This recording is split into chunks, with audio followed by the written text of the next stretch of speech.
Asa's last years. In the 36th year of Asa's reign, Baasha, king of Israel, went up against Judah and fortified Ramah to prevent anyone from leaving or entering the territory of Asa, king of Judah. Asa then took the silver and gold out of the treasuries of the Lord's temple and of his own palace and sent it to Ben-Hadad, king of Aram, who was ruling in Damascus.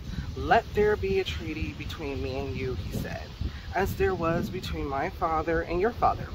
See, I am sending you silver and gold. Now break your treaty with Baasha, king of Israel, so he will withdraw from me." So where we left off in the previous Bible study is that Asa was now the king of Judah. So remember, we're now into Solomon's sons and so on and so forth. Whoops, something to try to blow away.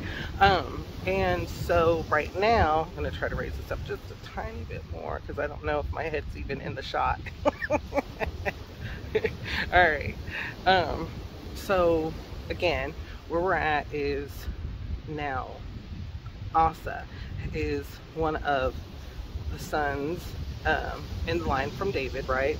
And he has taken over rulership of Judah because at this point Israel has split up. It's split up into the two tribes, which was Judah and I think some of the tribe of Benjamin, correct me if I'm wrong in the comments section, but it was Judah and part of another tribe, and then the rest of the tribes, the other 10 tribes basically.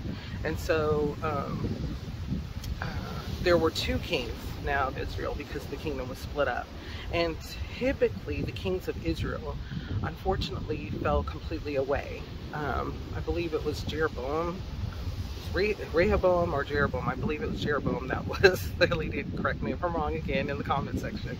But at this time Asa was doing what was right in the Lord's sight, and he was trying to make sure that Israel was following the Lord.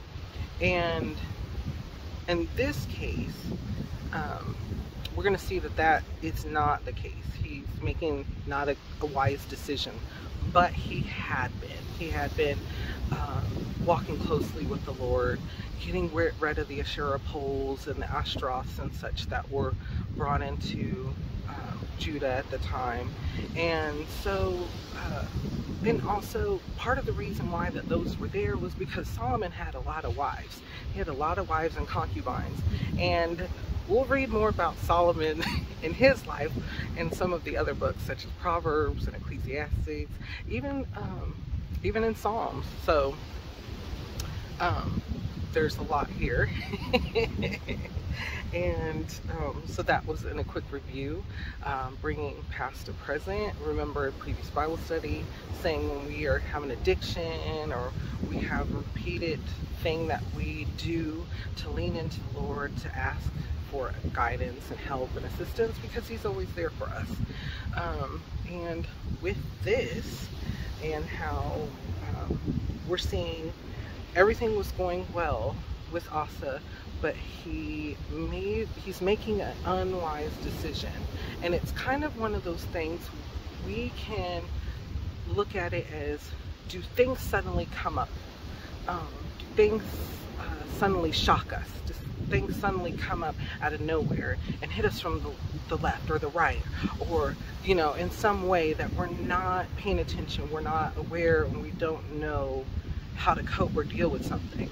Well, in this case, this is going to be a good lesson for us to understand how to still, even in those quick times where things quickly come up, we should also quickly go to the Lord. So think about that in your life and in mind. What kind of thoughts or feelings come to your mind?